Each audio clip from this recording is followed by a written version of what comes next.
Oh my gosh, wow. This is what it's like to have a nice camera. I sent you guys a prompt on my community tab on my YouTube channel for questions, and I'm going to answer those today. And then stay tuned because the next video will be your anonymous questions. Yes, first let's address I got bangs. First thing that we're going to do before we answer these questions is just give you the basics. Hi, I'm Courtney Ruth Miller. I am 27 years old and I work full-time at Smosh, a comedy brand that does sketch comedy, improv comedy, character comedy, Smosh gaming comedy, challenge comedy, trivia comedy. We are comedy. I host, I act, I write, and I direct. I live in Los Angeles, California. I don't know, I have 2 cats. I hope that's all the basics. I hope that's enough. Now we'll get into the questions. Let me just clarify something. There are some questions that I can't answer because they feel very like PR Smosh centric, and like I work for Smosh, but I don't represent Smosh, so I'm not gonna like speak on. And hold on, let me let Bones finish shitting. Okay. How'd it go, bud? Went good? Like, you know, things like summer games and winter games, I can't necessarily speak to those because I don't know the answer to those as of right now, but just know that Smosh is thinking about those things. There's other PR things that I maybe can't answer. I can only really speak to my experience and things that I'm doing or experiencing, so let's just get right into it. What are you planning to do with your channel moving forward? A lot of things.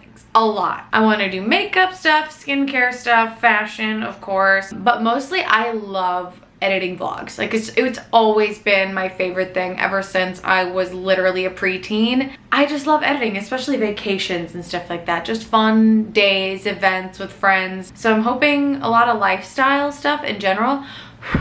There's some hairs flying toward the camera because I'm petting Bones. He's in my lap, just so you know. Okay, this was a good question. Makes sense because of the way I phrased it to you guys. I said a lot has changed since my last Q&A, and so someone asked, you say a lot has changed. Which change are you most excited about? That's a really sweet question. A lot has changed since the previous Q&A. I don't know if you remember the last time I had a Q&A, I had a dog.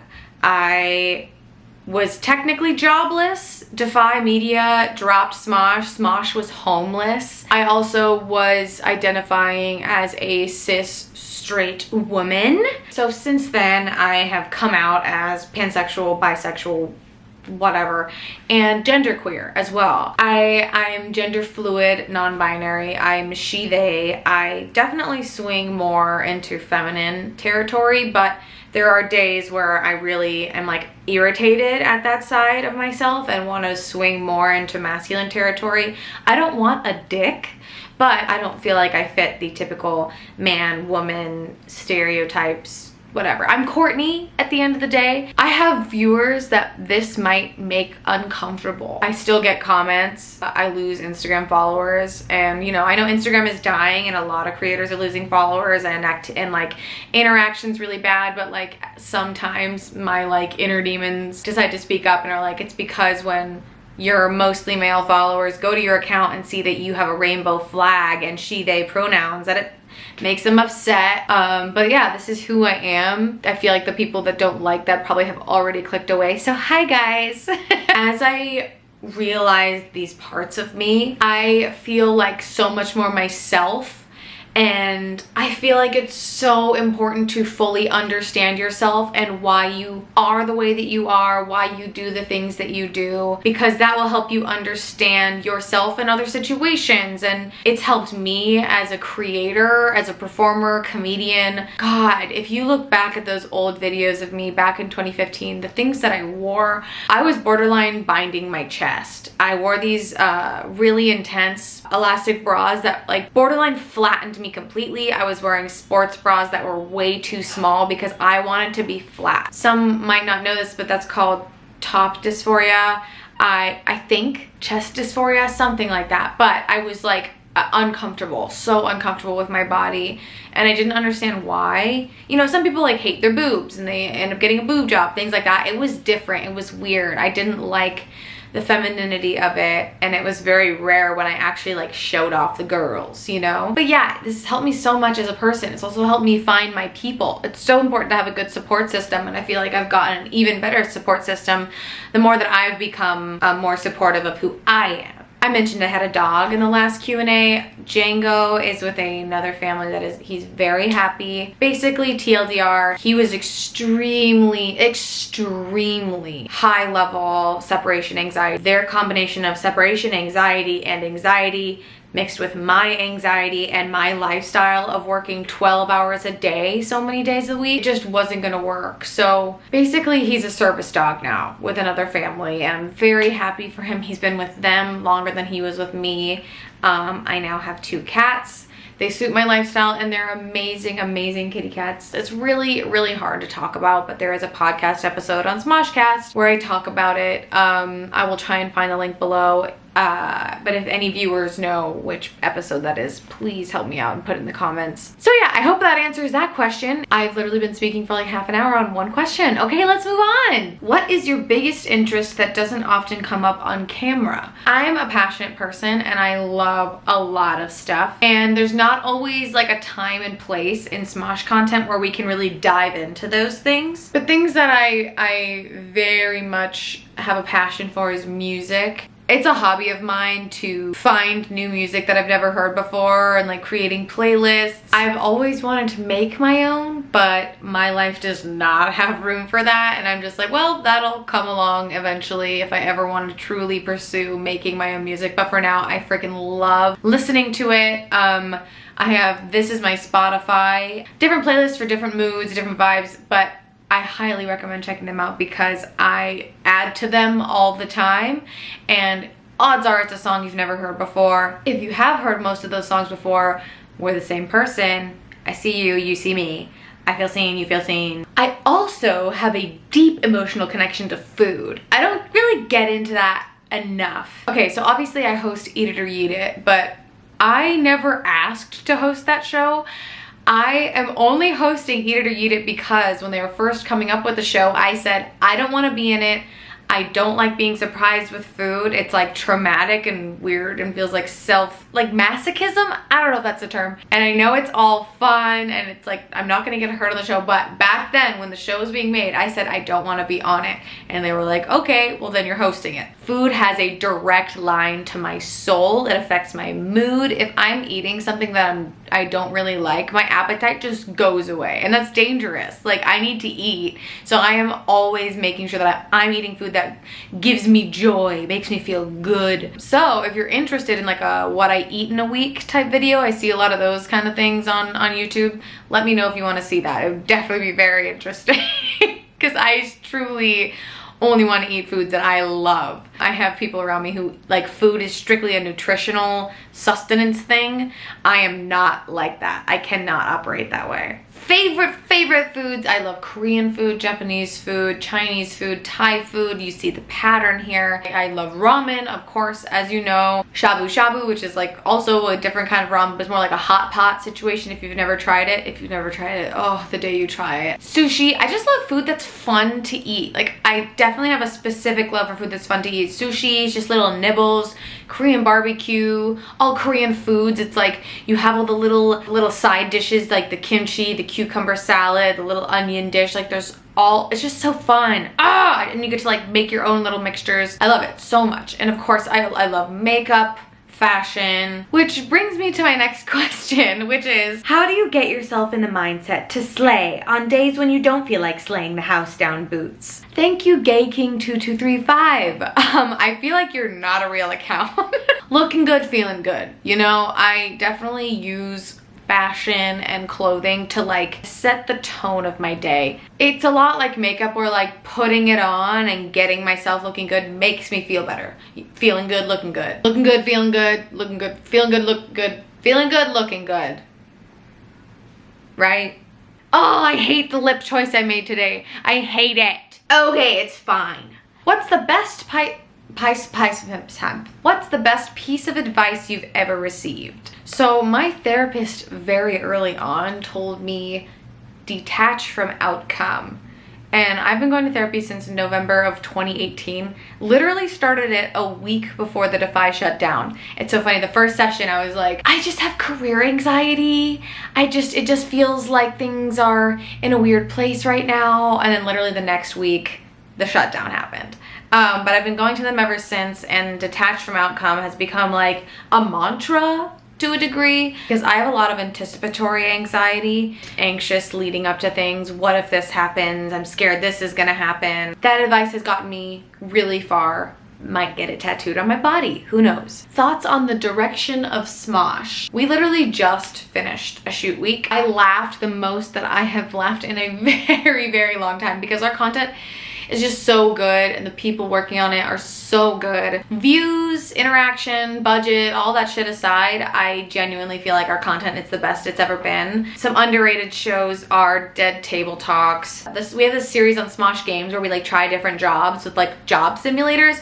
Very funny, please go check it out. We have a new Minecraft series. Minecraft is back, it's fun, and it's gonna get even better, I promise.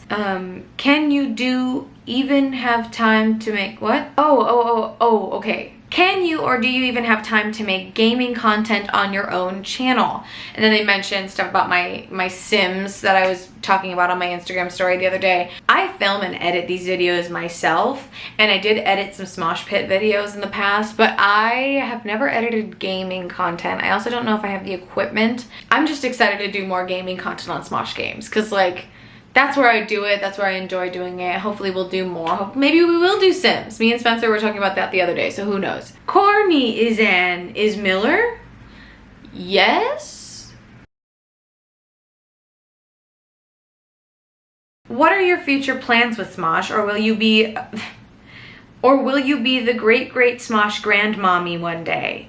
It's grandfather to you. So one thing I noticed when getting a lot of these questions is a bunch of them were like, so what are you planning to do after Smosh? Are you thinking of leaving Smosh? Are you gonna be settling down soon? Which is so weird, because I was never getting these questions when I was like a few years younger. I don't really see myself going anywhere. I love my job, and as long as it continues to be the job that it is, which is like a creatively fulfilling place that's collaborative and a really positive working environment, then I don't see myself going anywhere. Would you ever share your dating life with us, or is that something you keep to yourself? I used to be a very open book on social media, and to a degree I still am, but there are a lot of things in my private life that I keep private. Unfortunately, there have been fans that have taken things way too far. Some people out there feel entitled to my life, and it does get scary sometimes. That's a topic for another day, but just know that everything that I've shared in my life for a very long time has been intentional, and I'm going at my own pace. And I hope you know that I am a very open book typically, and I love being vulnerable with people, but I just would hope that I'd be met with respect in return. Do you / any coworkers at your job ever experience burnout at Smosh? If so, how do you combat it? Smosh is a very interesting job. YouTube in general, in a way, is a very interesting job, because it's not like movies or TV where there's an end in sight or season breaks, you know. It is continuous. So we just keep going. We never stop. It continues going and never is gonna end. I'd say that the one thing that we mostly do is lean on each other. And we've cultivated this team that is just so funny and supportive. And the beauty of an ensemble cast, it is not all on one person to make something entertaining. We lean on each other. Different people take the lead at different times. I think that's basically it. I think those are the main things that what I do is trying to do the best I can to help my mental health outside of work, and then leaning on my friends and coworkers. Someone asked a question about my Invisalign. And to quote, they said, can you talk about doing something so visible while being in such a public job? I would be so self-conscious myself. Is that supposed to hurt my feelings? Yeah, I did Invisalign for a few months, but that was like 3 or 4 months ago, I think. Or it's been a while. It's been a long time since I did Invisalign, but I've had a lot of dental work done. I have this tooth and this tooth are veneers, because the previous ones were like maldeveloped or something like that. And then I got implants. Look, I have a complete smile now. Can you believe that? I have full set of teeth and I'm very excited about it. And yeah, what was I gonna do? Just not improve my teeth? I typically took the retainers out during videos, but there was times like during Twitch streams or other videos that I just like left them in. I just, at the end of the day, I'm like, oh, I'm sure someone can relate to this. I don't really care. Can you tell us more about your experience as demisexual? I actually knew I was demi as early as 2015, maybe 2014. If you don't know what that means, it basically, to me, means I can't be sexually attracted to somebody unless I'm emotionally attracted to them first.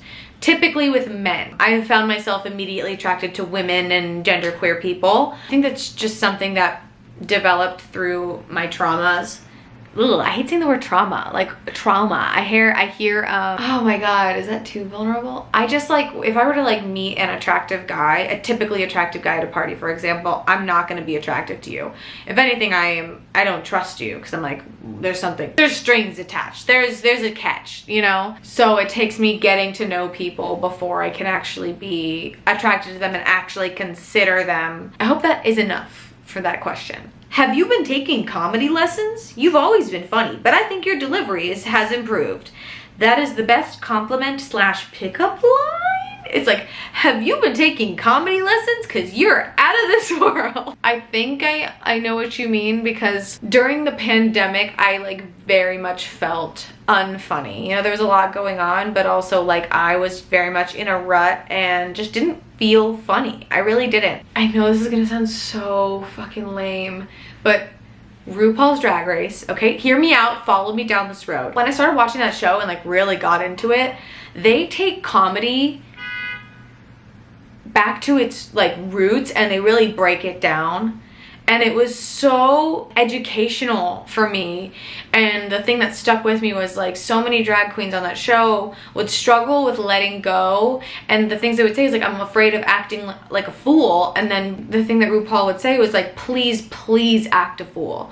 And like, I love that. Like, just be weird. Like, just be weird. Like, make weird choices. So that was a really pivotal time in my life. But also, I've been at Smosh for like 7.5 years now, so I've definitely honed my craft and, you know, continued to work on what I do. So that's probably part of it too. Someone asked, do you find it hard to turn off? You are on camera a lot. Does it blend, or do you feel some type of way about it? One thing that I realized really in the thick of the pandemic, like when Smosh first started filming again, literally I was either alone or I was on camera. So that was super weird, where like the majority of my social interactions with people that weren't like over Zoom or over text were on camera. That was when we were doing Twitch, we were filming at the studio, the old studio. That was super strange, but I have always been very authentically myself on camera, except for, of course, when I'm like playing a character. That's not, well, they are all parts of me to a degree, but it is tiring to be on after a while. But I think after this long at the job, I've gotten very good at conserving, and I don't feel like I have to be on all the time. Like, I don't think I'm on right now. Maybe I am a little bit, but like, this is my channel, so I'm not like trying to be like,